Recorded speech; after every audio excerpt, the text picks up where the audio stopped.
Salmos de número 34 e o verso 19, tá bom? Hoje o tema da pregação é Por que o justo sofre? Então, se você que é justo, serve a Deus, está sofrendo, hoje você vai entender por que você sofre, tá bom? Vamos lá.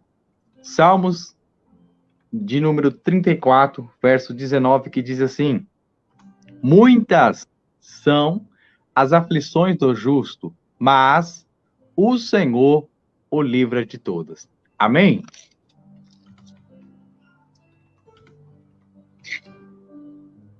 Como já disse, o tema da mensagem é Por que o justo sofre? Quem não já se fez a pergunta, Deus, por que eu estou sofrendo? Eu sou fiel, eu sou dizimista, eu oro, eu jejuo, por que eu sofro? A pergunta hoje é, por que o justo sofre? Eu não estou falando do ímpio. O ímpio sofre, a gente sabe por que ele sofre. Porque tudo aquilo que ele planta, ele vai colher. Mas o justo é diferente. Por que o justo sofre? E eu tenho certeza que você que está ouvindo, você já fez a pergunta que outros homens, até da Bíblia, fizeram. Deus, por que eu sou justo? Estou passando por isso, enquanto o ímpio prospera. Jeremias, no capítulo 12 do seu livro, e no verso 1, ele vai questionar Deus sobre isso. Por que o ímpio prospera? Abacuque, no seu capítulo 1, ele também vai questionar Deus sobre isso. Asaf, no Salmo 73, também vai questionar Deus sobre isso. Porque eu sou justo, sofro e o ímpio prospera. Então, hoje, eu quero que você entenda, existe uma razão para o sofrimento do justo. A primeira razão, eu já vou dizer agora, a primeira razão que o justo sofre é porque Deus quer abençoar a vida dele. O crente de Deus Amor, ele sempre pregou uma mensagem, e a mensagem que ele pregou é: atrás de tanta luta existe uma grande vitória. Atrás de uma grande tempestade existe uma grande vitória. E eu não tenho dúvida disso. Deus, às vezes, permite o justo sofrer, porque Deus quer abençoar. Prova disso. A Bíblia vai nos dizer um texto sobre Davi. Davi era um jovem e ele tinha uma promessa de se tornar rei. Porém, um dia Deus prepara um gigante. Aparece um gigante por 40 dias, começa a assolar todo aquele povo. Então, Davi ele tem a oportunidade de lutar com esse gigante. E quando ele luta com esse gigante, aparece então uma oportunidade para ele se achegar cada vez mais perto do palácio. Porque quem matasse o gigante iria ser genro do rei. Quem matasse o gigante ia ser isento de imposto. Ia ter vários e vários benefícios. Aí tem gente que vai dizer, pastor, eu oro para que Deus afaste de mim os gigantes. Só que se você entender, foi esse gigante na vida de Davi que foi uma oportunidade para ele se tornar rei. Olha só, Penina. Ana era estéril, não dava à luz a filhos. Só que então aparece uma mulher chamada Penina. Penina começava a perseguir Ana, porque ela era estéril, não dava à luz a filhos. E de tanto perseguir ela, sabe o que Ana vai fazer? Ana vai se levantar e ir para o templo orar. Essa perseguição gerou em Ana uma força para ela ir para o templo para poder orar, para compartilhar esse sentimento com Deus. Diz o texto que no templo estava o sumo sacerdote, ele olha para aquela mulher e libera uma palavra para ela, que ela acaba ficando grávida depois de ter a relação com o seu marido. Então, o que a gente entende? Tem muita gente que ora, Deus afasta de mim as peninas, Deus afasta de mim os gigantes. E entenda, essa penina que vai te fazer gerar, são esses gigantes que Deus coloca no seu caminho que vai te levar para mais perto do palácio. Então, se você é justo, está enfrentando o gigante, está enfrentando Penina, essas perseguições, é porque Deus quer fazer você gerar e quer te levar mais perto do palácio. Segunda razão, porque o justo sofre. A segunda razão que o justo sofre é porque Deus ele quer saber o que está no coração dele. A Bíblia vai dizer no livro de Deuteronômio que Deus fez o povo passar pelo deserto. Deus humilhou o povo. Deus deixou o povo passar fome, para quê? Para saber o que havia no coração deles. Às vezes Deus só quer saber o que está no seu coração. Deus só está provando. Às vezes Deus só prova o justo para saber o que se passa no coração dele. Eu vou dar um exemplo. Abraão, na Bíblia, ele vai levantar para Deus 8 altares. Onde ele levanta um altar de adoração para Deus. Só que quando Deus dá para ele Isaac, Abraão para de levantar altares para Deus. Então Deus vai pedir, olha, sacrifica a mim o teu filho. Sacrifica a mim o teu filho. Então o que ele vai fazer? Ele vai sacrificar o próprio filho para Deus. Olha só, o que Deus queria saber é se o coração dele estava nas coisas que Deus deu para ele ou se estava no Deus das coisas. Ele queria saber se o coração dele estava em Isaac ou se estava no Deus das coisas. Então, às vezes, Deus vai provar o teu coração para saber onde está o teu coração. Aliás, Deus já sabe, mas Deus quer que você prove, Deus quer que você mostre para ele se o teu coração está nas coisas que ele te deu ou se está nos Deus das coisas. Infelizmente, tem muitos justos sendo provados e pessoas reprovadas nessa parte, porque elas acabam mostrando que o coração dela está nos bens materiais, ela acaba mostrando que o coração dela está nas coisas dessa terra. Mas você que é justo, está passando por isso aí, é porque Deus quer saber o que está no seu coração. Quando você mostra para Deus que o teu coração está no Deus das coisas, você vive uma vida abençoada por Jesus. Deus não tem prazer em abençoar uma pessoa que é interesseira.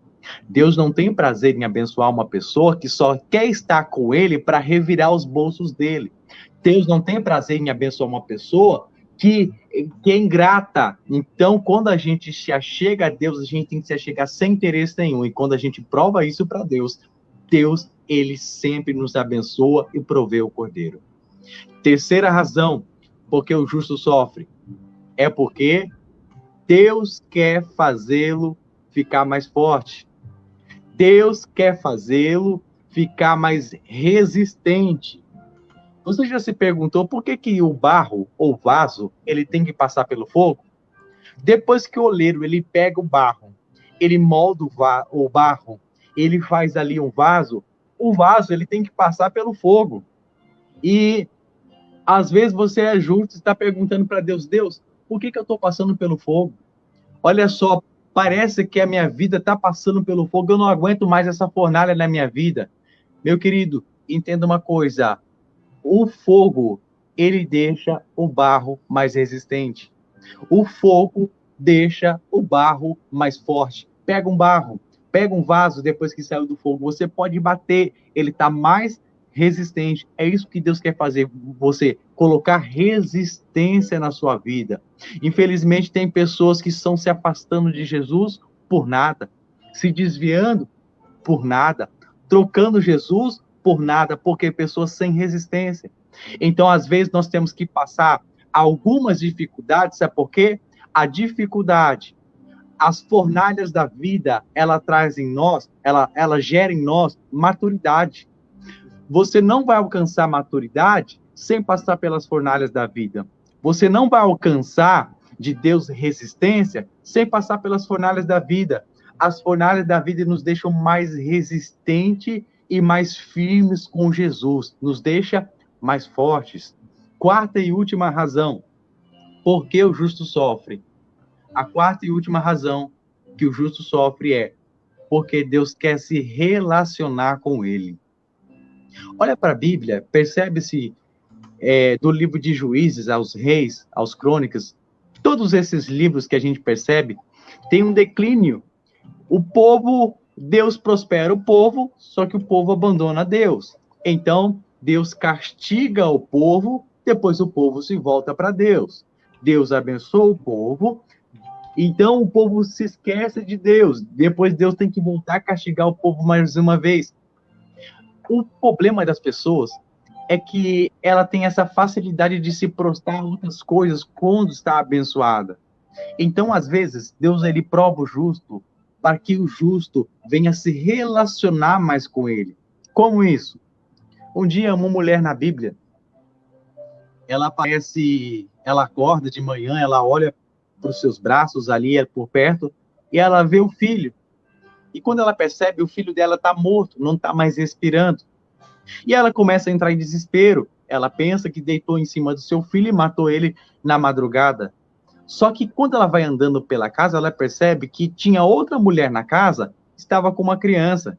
E a criança que ela estava no braço era o filho dela. Então o que acontece? A mulher pega e troca o filho vivo pelo morto. Sabe o que gerou essa causa? Essa situação toda, eles vão até adiante da presença do rei, entrega para ele aquela situação. O rei ele vai dizer, diante daquelas mulheres, uma dizendo, esse filho é meu. Não, o morto é seu. Não, o vivo é meu. E fica aquela discussão toda, e o rei diz, me traga uma espada. Corte a criança no meio. Dê metade para uma e metade para outra. A mãe, que era mãe de verdade, começa a dizer, não, pode entregar o filho vivo para ela. A mãe, que era mãe de mentira, começa a dizer, faça isso, não fica nem para mim, nem para ela. Entende uma coisa? Toda essa situação levou aquela mulher a ter um diálogo com o rei, a se aproximar do rei. Às vezes você não está entendendo, parece que você acorda de manhã e parece que você perdeu tudo. Parece que você perdeu tudo que você tinha, tudo que você mais amava. Só que se você parar para entender, essa situação te levou para ir conversar com o rei. Essa situação te levou para ter uma intimidade maior com o rei. Você entende por que Deus permite você perder? Talvez você não entende. Deus está permitindo eu perder pessoas. Deus está permitindo eu perder coisas. Deus está permitindo eu perder bens. Por que Deus faz isso? Deus permite perder. Porque às vezes Deus prefere que você perca coisas do que você perder a presença de Deus. Deus prefere que você perca pessoas do que você perder a presença de Deus. Entenda, às vezes Deus ele fecha a porta sim. Não é só o diabo que fecha a porta. Entenda uma coisa, nem toda a porta aberta foi Deus que abriu, e nem toda a porta fechada foi o diabo que fechou. O próprio Deus fecha portas às vezes, sabe para quê? Para você se relacionar com ele. Infelizmente, o ser humano só quer recorrer a Deus quando passa necessidades. Infelizmente, o ser humano só quer recorrer a Deus quando está passando certas dificuldades. Então, eu quero dizer, você que é justo, que serve a Deus de verdade, tem um coração íntegro, se você está sofrendo, entenda uma coisa, você não está sofrendo em vão. Se você está sofrendo é por causa de uma dessas 4 coisas. Uma, Deus quer te abençoar. 2, Deus quer ter um relacionamento com você, uma intimidade. 3, Deus quer te deixar mais forte. Ou então Deus quer saber o que está no seu coração. Então entenda uma coisa, Deus ele prova o justo. Deus ele prova. Provação é diferente de tentação. Tentação quem dá é o diabo e é para derrubar. Provação não. Provação quem dá é Deus. E Deus ele dá essa provação para poder honrar. Entenda, você não está sendo tentado, você está sendo provado. E entenda uma coisa, a gente não precisa, no meio de tudo isso que a gente passa, questionar nossa confiança em Deus. Onde está Deus? Olha só, Jó sofreu tudo aquilo. O livro de Jó, ele tem esse mesmo tema da mensagem. O tema da mensagem do livro de Jó é por que o justo sofre. Jó sofria e não sabia por que estava sofrendo.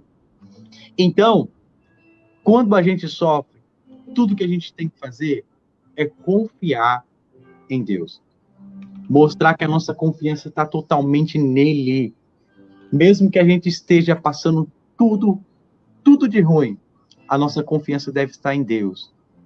Em João capítulo 13, verso 7, está escrito assim, e disse-lhe Jesus, o que eu passo agora, tu não sabe, você não sabe, mas saberá depois.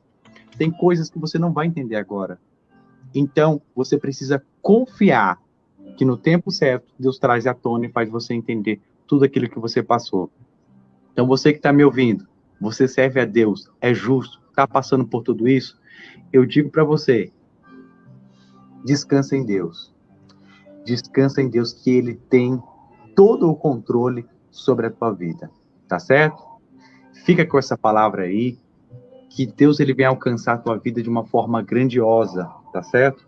Guarda essa palavra no teu coração. Se você é justo, está sofrendo, é porque Deus tem um propósito atrás do teu sofrimento. E os propósitos de Deus são muito maiores que os nossos. Amém? Deus abençoe o irmão internauta. Deus abençoe o pastor José Maria por esta oportunidade, tá bom? Fico muito feliz de mais uma vez estar participando dessas lives do pastor José Maria. Lives estas que muitas pessoas grandes passaram por essas lives, então eu me sinto muito honrado